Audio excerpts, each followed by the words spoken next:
ma nouvelle aventure. Dans une journée, j'aurai atterri à Katmandou, d'où je partirai pour un raid de 33-34 jours qui va me permettre de longer l'Himalaya vers l'est en direction du Sikkim. Je pense m'arrêter avant le Sikkim, mais faire quand même à peu près 430-450 km. L'arrivée à Katmandou. On va voir, j'ai réussi à tout faire, là je suis trop content, j'attends mon chauffeur pour m'emmener à l'hôtel, voilà. Katmandou, j'ai pas été depuis 25 ans déjà.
Voilà, une première journée qui s'achève sur le toit de l'hôtel, les Trekkers de Katmandou, sur lequel je vais rester encore cette nuit, puisque demain matin, je vais partir pour mon nouvel itinéraire qui va me mener vers le nord-est en direction de la chaîne de l'Himalaya.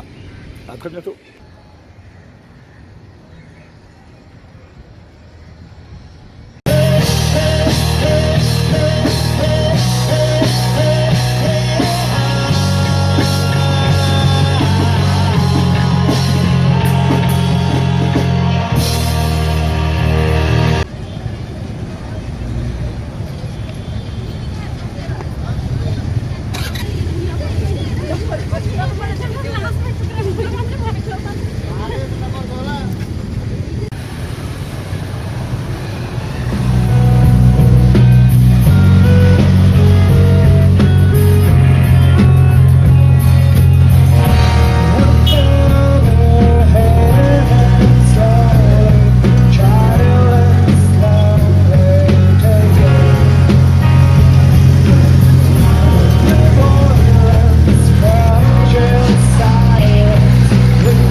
Première étape accomplie, donc il est 17h25, il va faire nuit dans 5 minutes.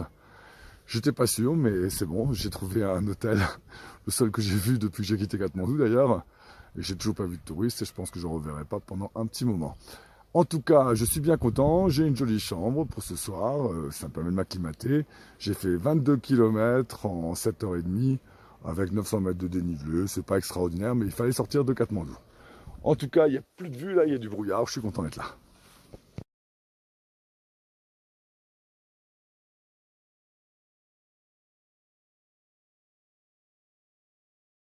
Donc réveil ce matin dans ce charmant petit hôtel que j'ai trouvé hier soir à 2000 mètres d'altitude avec mes charmants hôtes. Aujourd'hui ça continue dans le brouillard, le soleil devrait se lever jusqu'à Melamchi, une vingtaine de kilomètres.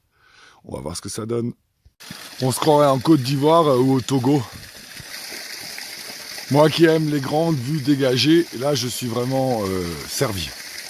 Ce petit sentier là à la con, il est sur ma carte, sur mon téléphone. Et jamais je l'aurais trouvé. Jamais. Jamais, jamais. C'est impossible, il descend là. Bon ben, j'imagine que c'est dans ce genre d'endroit qu'on rencontre des serpents et des ours.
All the pain was getting somewhat far too insane.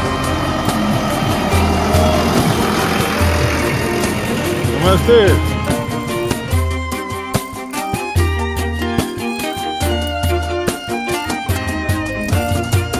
Went down to talk to the river there. Had a funny feeling. Étape qui se termine avec l'arrivée à Melamchi, qui sera sans doute l'un des points les plus bas de mon voyage, avec une altitude de 800 mètres seulement, après être passé un col hier à 2200 mètres. Voilà, j'ai appris tout ce qu'il me fallait pour pouvoir continuer mon voyage dans la sérénité.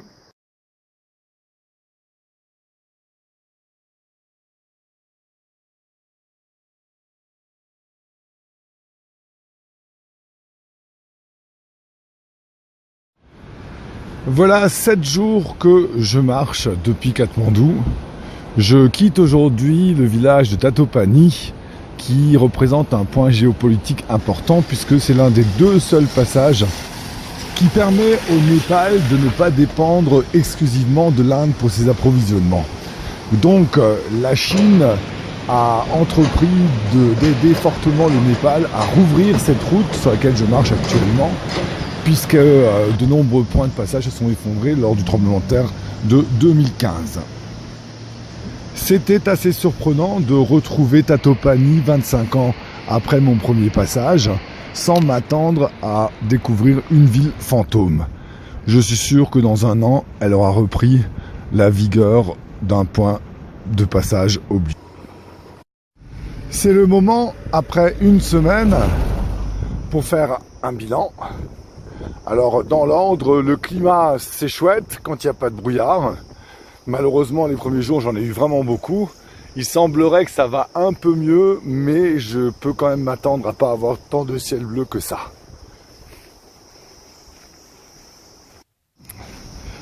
Côté humain, alors là c'est au top. D'un côté ils sont très gentils, d'un autre leur langage est plutôt plus facile à apprendre que le marocain par exemple. Donc déjà avec quelques mots je peux demander mon chemin et de quoi trouver à manger. C'est pas mal du tout. Ensuite ce qu'il y a de vraiment sympa c'est que dès qu'il y a un village, il y a une épicerie et presque toujours cette épicerie fait restaurant et vous fera à manger si vous avez de la chance des momos et puis dans le pire des cas ça sera une omelette avec un chapati. Du coup, je n'ai pas besoin de porter beaucoup de nourriture avec moi, ce qui est très cool. Et comme il y a de l'eau partout, mon sac à dos est en moyenne aux alentours de 10-11 kg. Côté navigation, ça se corse. Dans les zones les plus habitées, c'est-à-dire en dessous de 2500 mètres, la cartographie que j'ai est absolument parfaite. Après, pour passer les zones de jungle à 3000 mètres, certains sentiers sur l'une de mes cartes n'existent carrément pas. Et là, ça devient vraiment un problème. Surtout que j'ai utilisé cette même carte erronée pour la suite du trajet. Pour aller de Melamchi jusqu'à Tatopani, j'avais prévu 4 jours pour faire 40 km à vol d'oiseau. Et c'est effectivement ce que j'ai mis en traversant une jungle assez difficile où je n'ai rencontré personne pendant 20 heures. À part quelques singes quand même. Je me suis perdu à plusieurs reprises, notamment au point le plus haut. Lors du passage d'une arête à 3000 mètres, j'ai mis plus d'1 heure à trouver un chemin en tournant en rond dans tous les sens. De plus, la visibilité étant nulle, je ne pouvais que avancer en restant rivé à mon GPS. Mais finalement, ça s'est bien passé et malgré quelques sentiers très raides, j'ai pu arriver en pleine forme à Tatopani. Ça m'a amené à faire quelques modifications pour la suite de la balade, en excluant certains sentiers que je considère désormais comme peu fiables. Bon, c'est reparti pour une étape de 3 jours. Ce coup-ci, je pars de la vallée de la rivière Koshi, qui est donc cette vallée qui vient de Chine, où j'étais hier. Ça se trouve à 850 mètres d'altitude et je vais passer une montagne, le Kalinchok, qui se trouve à 3750 mètres d'altitude. Peu à peu, je quitte les vallées, mais les pistes carrossables m'accompagnent et montent incroyablement haut à travers les flancs de collines pour desservir les villages les plus hauts perchés, parfois jusqu'à 3000 mètres d'altitude et plus. Peu à peu, les terrasses cultivables laissent place à la jungle et avec elle à la disparition de toute présence humaine. Ce coup-ci, j'ai repéré un sentier sur mon GPS qui monte bien raide jusqu'à la montagne appelée Kalinchok. C'est pour moi le point de passage le plus direct pour continuer à aller toujours plus à l'est. Comme à chaque fois que je vais passer un col depuis que je suis parti de Katmandou, je ressasse toutes sortes d'inquiétudes. Le sentier sera-t-il praticable jusqu'en haut? Et après, est-ce que de l'autre côté c'est fréquenté? Je pense aussi à mes chaussures qui, comme mes articulations et mes muscles, encaissent chaque pas. Tiendront-elles encore plus de 20 jours alors qu'elles donnent déjà des signes de faiblesse et que j'ai dû les recoller 2 fois? Et mon téléphone, ça fait 2 fois que l'écran se fait tout noir et que j'ai un mal de chien à réactiver la lumière. S'il me lâche, je serai obligé de me rapatrier sur mon GPS qui lui fonctionne sur pile, mais est moins facile à utiliser. Finalement, j'arrive au col, ça passe et je découvre, sans m'y attendre, un beau sentier qui me mène à un lieu de pèlerinage. C'est ça qu'on trouve au sommet du Kalinchok. Juste en dessous, un joli village touristique appelé Kouri, où on retrouve toute une série d'hôtels qui sont des lieux de rencontre pour les bobos de Katmandou. On peut dire que c'est une station de montagne pas trop loin de la capitale et qui est très prisée par la jeunesse dorée de la capitale.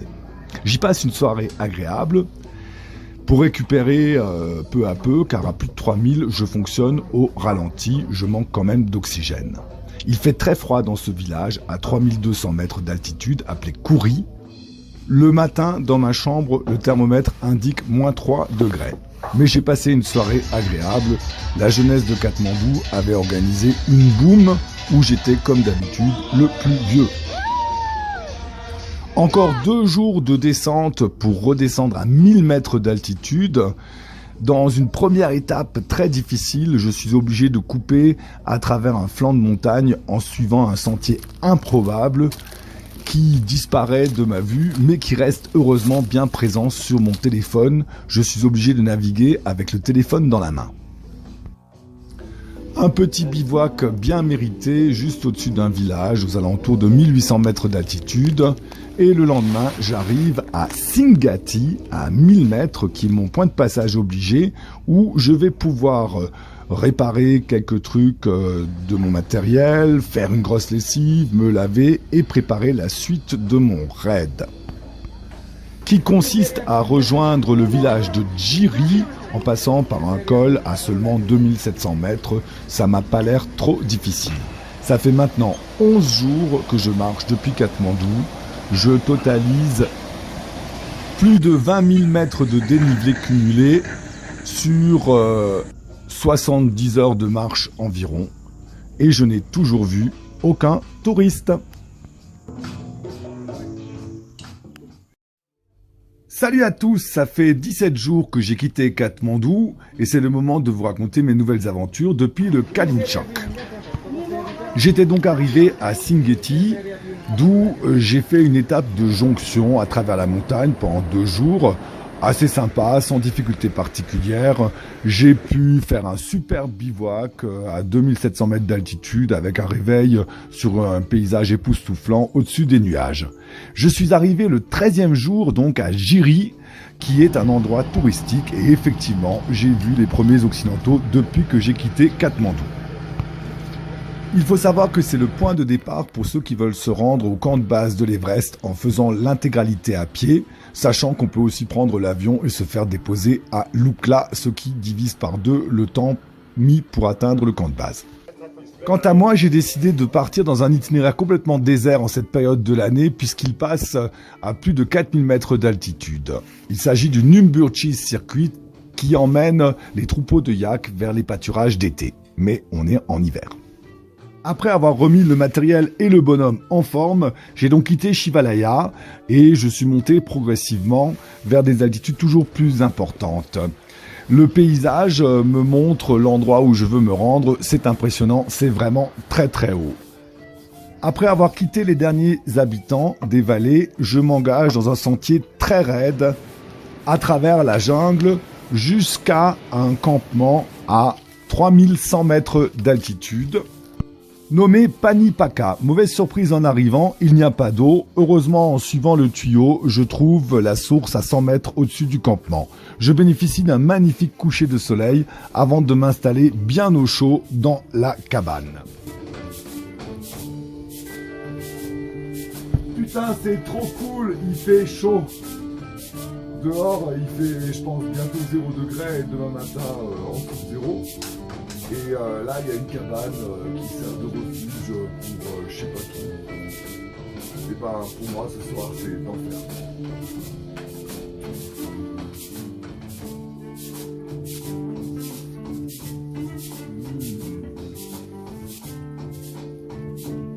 Fromage de la région. Au réveil le matin, il fait beau. Je repars avec un objectif, c'est monter le plus haut possible. Ça monte très raide et je suis de plus en plus essoufflé. Le sentier est bon, on voit qu'il est fréquenté. En effet, le lac Panchpokari, où je vais me rendre bientôt, est un haut lieu de pèlerinage. Mais c'est pas vraiment la saison. Je vois les premiers sommets enneigés poindre à l'horizon et c'est vraiment magnifique. Vers midi, je m'arrête à Manedanda, à 3900 mètres d'altitude, pour une petite pause casse-croûte. Enfin, à 4000, je repasse au-dessus de la couche nuageuse et là, les paysages sont superbes, aussi superbes que mon souffle est en train de disparaître. Péniblement, j'arrive à 4200 mètres à côté d'un premier lac, le Jatapokari. Je m'installe confortablement à côté d'une ruine qui va me permettre de faire un bon feu pour pas mourir de froid ce soir. Il fait -1 à 2 mètres du feu et 19,6 degrés à 1 mètre du feu. Je passe une très mauvaise nuit et je me lève le matin sans appétit, avec une légère migraine et complètement essoufflé. Je décide de ne pas aller plus loin que le lac qui se trouve juste à 4500 mètres au-dessus de moi. Je monte difficilement, mais je profite pleinement du paysage. Arrivé en haut, je ne regrette pas de devoir redescendre. En effet, continuer aurait voulu dire passer un premier col à 4006, redescendre à 3006 et passer un deuxième col à 4900. Tout ça sans aucun moyen de communication et dans un état physique de faiblesse extrême. Je fais donc demi-tour, traîne toute l'après-midi vers 4000 mètres d'altitude. Je marche vraiment très lentement, je suis fatigué et je redescends au lieu où j'avais campé la veille, où je me fais un gros feu, une magnifique soupe à l'oignon avec du fromage local et je rentre le lendemain à Shivalaya en pleine forme.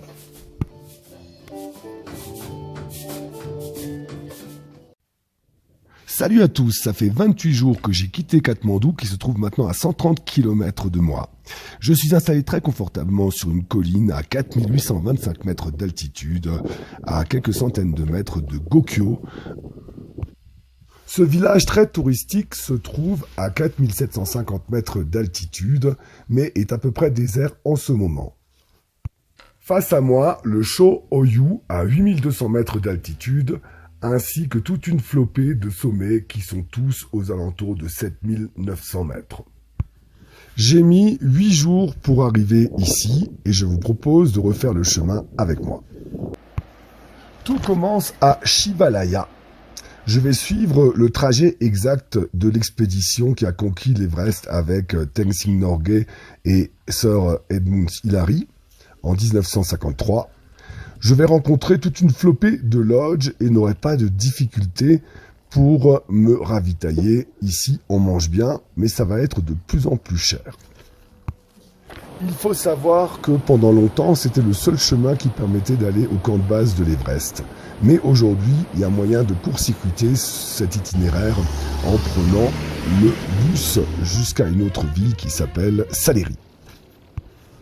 Les paysages sont sympas, je mange bien. J'ai plaisir à voir quand même que les Népalais de cette région ont aujourd'hui accès au confort moderne, à savoir une route et l'électricité. Même si les hôteliers se plaignent puisqu'il n'y a plus grand monde qui utilise aujourd'hui cette ancienne piste principale. Le premier soir, j'arrive à Kinja où je suis le seul touriste, mais je passe une agréable soirée devant une bonne bière. On trouve de tout dans les lodges. Le lendemain, ça repart et je prends tout doucement de l'altitude à travers des paysages plutôt agréables. Comme presque tous les jours, j'ai le ciel bleu, mais je sais que ça peut ne pas durer. J'assiste à des récoltes de blé à plus de 2500 mètres d'altitude. On est début décembre. L'après-midi, comme chaque fois, j'ai des nuages qui arrivent, mais ce coup-ci, je me tape une petite averse de neige et j'arrive le soir, 5 minutes avant la tombée de la nuit, devant une hypothétique lodge qui, heureusement, est ouverte. Il est 17h30, il fait déjà -5 et on est à 3470 mètres. Je passe une agréable soirée dans la cuisine de la lodge, seul endroit chauffé. J'apprécie l'organisation de la cuisinière. Là, il y a les louches. Le matin, c'est dans une ambiance glaciale et avec un cortège d'avions qui vont déposer leurs touristes à Lukla, l'aéroport le plus dangereux du monde qui se situe juste en dessous de Namche Bazar, ville de départ de tous les treks. J'arrive au village de Jinbezi et là, tout change. Je commence à voir de plus en plus de touristes puisqu'effectivement, une route amène les trekkers directement de Katmandou jusqu'ici. Je passe la nuit à Ringmu qui se situe à côté de Taksindou, le dernier endroit accessible par camion. C'est par là que tous les convois d'hélicoptères vont emmener des chargements de matériaux pour la construction des lodges en haute montagne. Toute la journée, ça sera un incessant balai d'hélicoptères. Mais c'est pas tout. C'est d'ici aussi que partent de nombreux convois de mules et de yaks pour aller ravitailler en kérosène, en gaz, en légumes et d'épicerie et tout ce qu'il faut, la zone de trek de Namche Bazar. Il n'y a plus de voitures, les paysages sont de plus en plus magnifiques. Mais il y a parfois du trafic et il faut faire attention lors du passage des animaux. Les sentiers sont toutefois excellents et me permettent d'avancer assez rapidement. Je me sens plutôt en forme. À midi, on trouve toujours une lodge pour manger. Le sentier a été joliment dessiné et partout on voit de village en village des lodges qui attendent leur flot de touristes.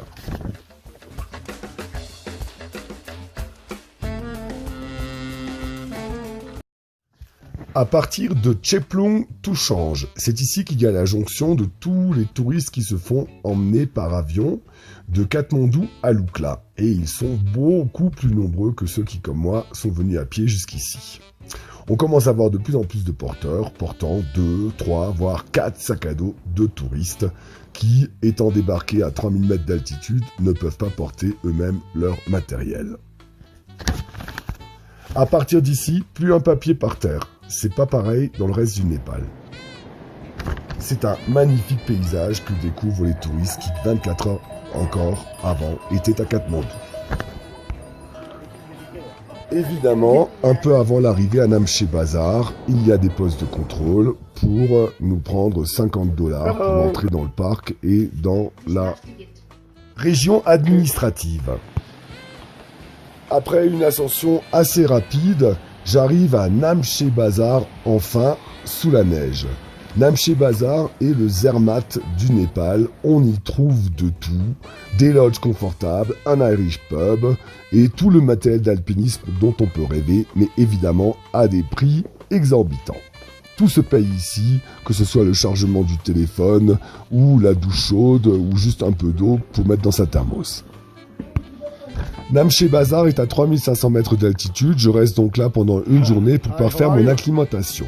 Le lendemain, je pars pour une étape assez rapide qui va m'emmener dans de beaux paysages à travers un premier col à 4000 mètres jusqu'à une lodge se situant à la même altitude dans le village de Dola. L'ambiance ne me plaît pas. Je sens que les guides locaux n'apprécient pas du tout les voyageurs individuels qui ne leur apportent pas assez d'argent. Pourtant, je peux vous dire que j'en dépense dans les lodges, c'est vraiment très cher ici. Le lendemain, je repars frustré, fâché d'être dans cette région, trop touristique où les gens ne répondent plus à mes salutations. Je rencontre quand même en cours de route de sympathiques porteurs, m'essayent à soulever leur charge de 88 kilos alors que eux-mêmes ne pèsent que 65 kilos. Bon, ils gagnent 20 € par jour pour ce genre de travail, ce qui est quand même un peu d'argent ici. Il fait très froid, à peu près 10 degrés pendant la journée. Je ne m'arrête pas et je fonce pour arriver à Gokyo après avoir vu une série de lacs gelés absolument magnifiques. Gokyo est un joli village de montagne à 4750 mètres d'altitude où je vais rester pendant 2 nuits puisque je veux m'acclimater encore un petit peu avant de prendre le chemin du retour par un col à 5360 mètres, le Renjola, que je devais prendre demain si je passe une bonne nuit, ce qui n'a pas été le cas hier soir. À part ça, je suis en pleine forme.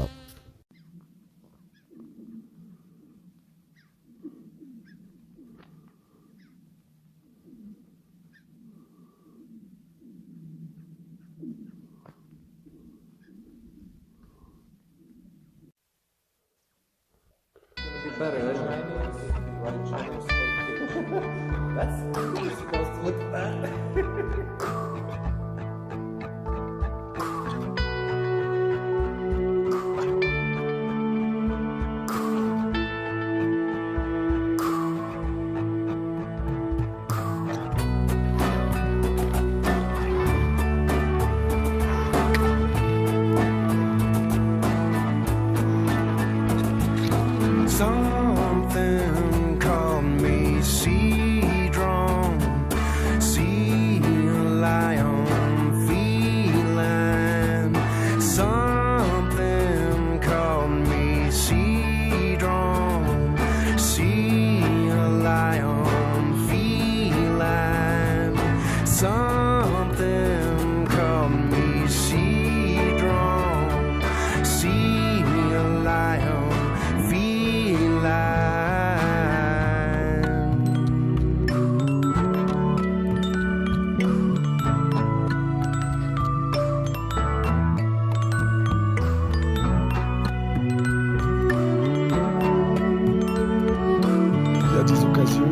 ça pour ne pas rater. La dernière marquette.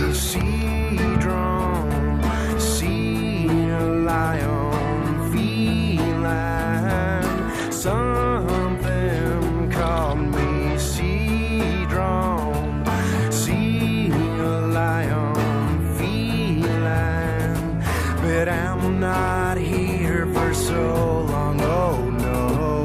And I'm not here in no water. And I'm not here for so long, oh no. And I'm not here in no water.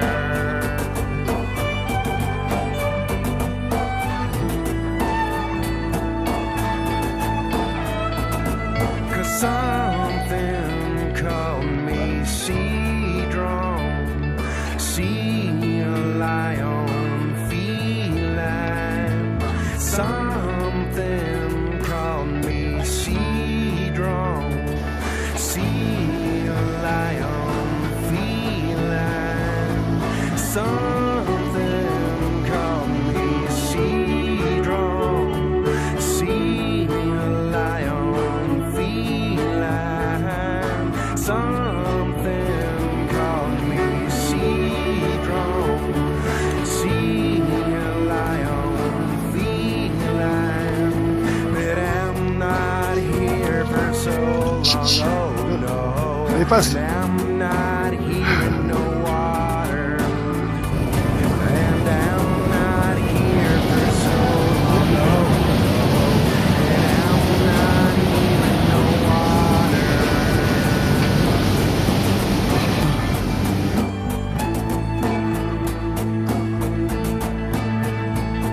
'Cause something called me sea drone, sea lion, feline.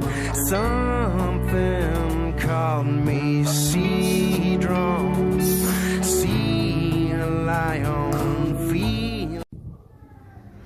Voilà maintenant un mois que j'ai quitté Katmandou et je quitte aujourd'hui Namche Bazar pour sortir le plus vite possible de cette zone touristique dont j'ai maintenant fait le tour. Je descends sur un chemin très aménagé puisqu'il est emprunté par l'ensemble des voyageurs, même ceux qui viennent en avion par Lukla. On trouve même des toilettes et on repeint les stupas pour le bonheur des touristes. Je découvre toute la flopée des transporteurs qui amènent la marchandise jusqu'à Namche Bazar et plus haut. Tout d'abord, il y a les porteurs qui, eux, portent tout ce qui est fragile et encombrant. Mais les charges peuvent être très importantes, jusqu'à 90 kg. On parle même de 120-130 kg pour les plus costauds. Ensuite, il y a les mulets qui, eux, portent plutôt les choses lourdes mais peu encombrantes, comme les sacs de ciment, les combustibles sous forme gazeuse ou liquide. Il est intéressant de voir que les mulets ne portent que 60 kg, alors que les humains peuvent en porter beaucoup plus. Je rencontre évidemment aussi une horde de touristes fraîchement débarqués de l'aéroport de Lukla et qui montent péniblement en direction de Namche Bazar. Cela a aussi des avantages comme celui de pouvoir manger à midi dans une excellente pâtisserie allemande.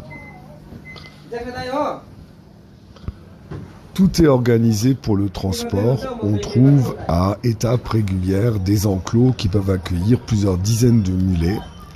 Et j'ai vu une caravane se regrouper en fin de journée. Les plus lents se font attraper par les plus rapides et ça donne une centaine de mulets passant un pont les uns après les autres. Comme en altitude, je trouve de nouveau des porteurs spécialisés dans le transport des panneaux de bois. 88 kg sur le dos, ça leur rapporte quand même pas loin de 40 € par journée de portage. Il faut pas croire, on porte pas ça d'un coup, on fait 100 mètres, on s'arrête, on se repose. Le deuxième jour, je dépasse Lukla et j'entends à nouveau la flopée des avions qui déversent leurs touristes. Mais il y a aussi des hélicoptères qui, eux, transportent de gros chargements dans les villages les plus élevés, bien au-delà de Namche Bazar. Le chemin est joli. Le 3e jour, je quitte la voie classique qui vient de Jiri pour me rendre sur la nouvelle piste, celle qui mène au point le plus proche de Namche Bazar, accessible par véhicule motorisé, à savoir Aderni. Là encore, je rencontre des porteurs et des caravanes de mulets, puisque cette nouvelle piste fait la concurrence à l'ancienne qui vient de Taksindu, qui était l'ancien endroit le plus proche accessible en véhicule à moteur de Namche Bazar. Il faut pas croire qu'il n'y a que des hommes pour porter les charges, les femmes aussi portent, même si c'est souvent un peu moins lourd, et même les enfants, et ce, à n'importe quel âge. Ok, good luck, bye bye. Les neiges sont déjà en construction sur ce nouvel accès, qui devrait bientôt voir arriver une route, et ceci jusqu'à 2 heures de marche en dessous de Lukla. En ce qui me concerne, je traverse la dernière passerelle et déjà je m'aperçois que les caterpillars sont de l'autre côté de la rivière et qu'effectivement le projet annoncé il y a quelque temps est en cours d'exécution et qu'un jour on ira peut-être même jusqu'à Namche Bazar en bus.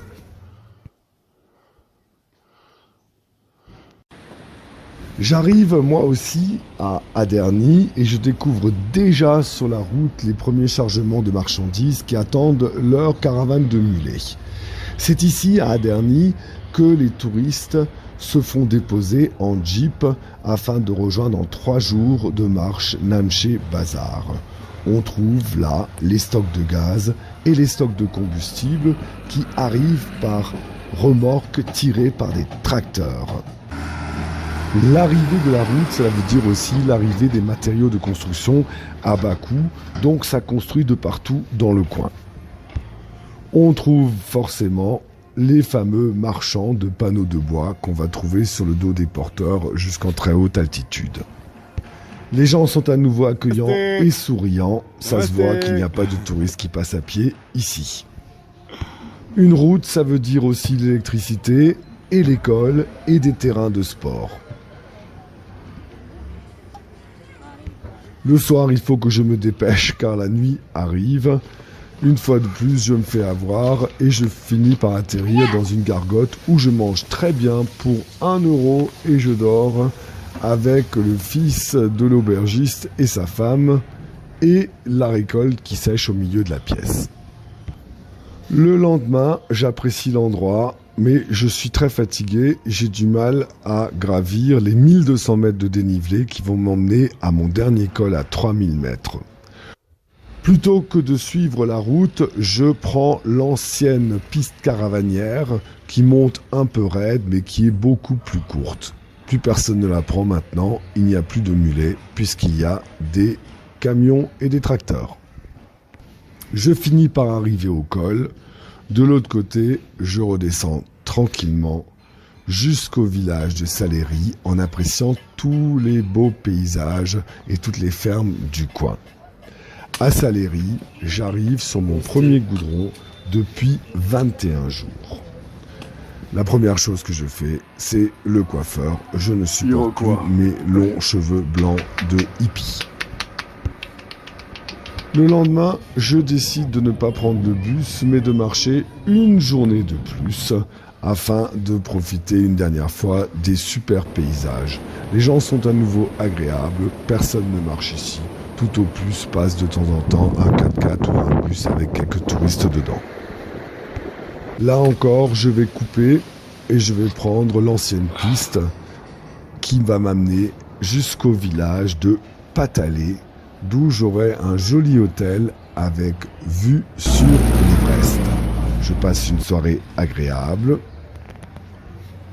avec un hôtelier sympathique et pour pas cher du tout. Le lendemain matin, en attendant le bus, j'ai le bonheur d'avoir une dernière vue sur la chaîne de l'Everest avec le Numbour, l'Everest, à côté le Lhotse et un peu plus loin le Makalu. Je crains particulièrement les voyages en bus pour en avoir déjà fait dans l'Himalaya. Ce sont des engins qui sont pilotés par des jeunes gens qui roulent très très vite. On entend crisser les freins, crisser les pneus et tout ça dans une ambiance de ravin vertigineux. Au début, je suis mort de trouille. Évidemment, on voit même des voitures retourner sur la piste. Celui-là a eu de la chance. Lorsqu'il y a un ravin, personne n'en échappe. Finalement, je m'habitue. Le voyage est un peu long, un peu bruyant. Il se termine longtemps dans la journée avec une arrivée à Katmandou en nocturne. Le lendemain, soir de Noël, je fête ça tranquillement comme j'ai commencé il y a 40 jours à l'Irish Pub de Katmandou.